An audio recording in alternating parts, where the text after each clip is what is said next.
بەناوی خۆی گەورە هاوڕێیان و خۆشەویستانی بەڕێز بەخێر بن بە یەکێتر لە وانەکانی فێربوونی زمانی فارسی.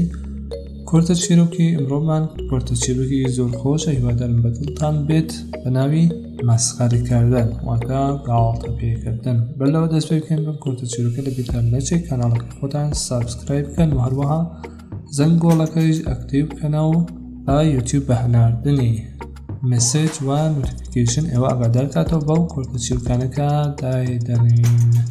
جوانی با دووچەرخی ئەش با پیرزەنی بەرخۆرد کرد. گەنجێک لەسەر ڕێیەکەی بە بایسیکڵەکەی بە پیرژنێکی کێشا.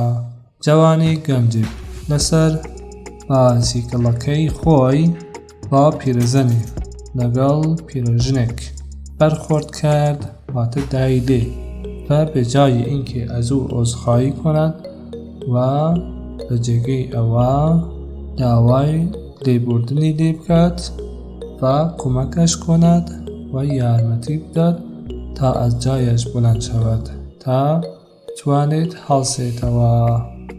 شروع به خندیدن و مسخره کردن او نمود. دستی کرد بە پێکەنین و گاڵتە پێکردن بەو پیرژنە.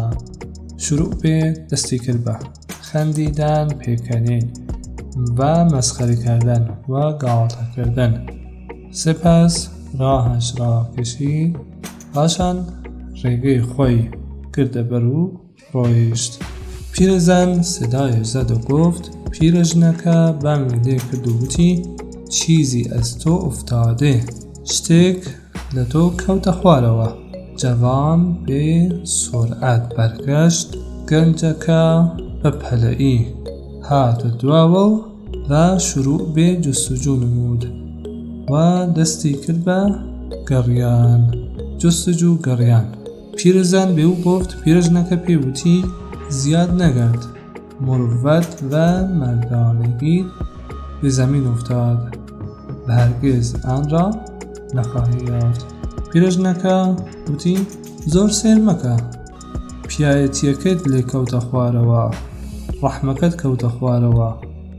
مردانگی پیایەتی به زمین افتاد کەوتە سەری عەرزەکە و هەرگز آن را نخواهید یافت و هەرگز ناتوانیت بیدۆزیتەوە. خۆشەویستان بەڕێزان، هاتینە کۆتایی ئەم کورتە چیرۆکە. هیوادارم بەدڵتان بێت. لە کۆتاییشە دوو کورتە چیرۆکی ترم دانیاوە بۆتان، هیوادارم ئەوانیش سێر بکەن. سپاس بەوەی کە تا ئەم کاتە لەگەڵمان بوون.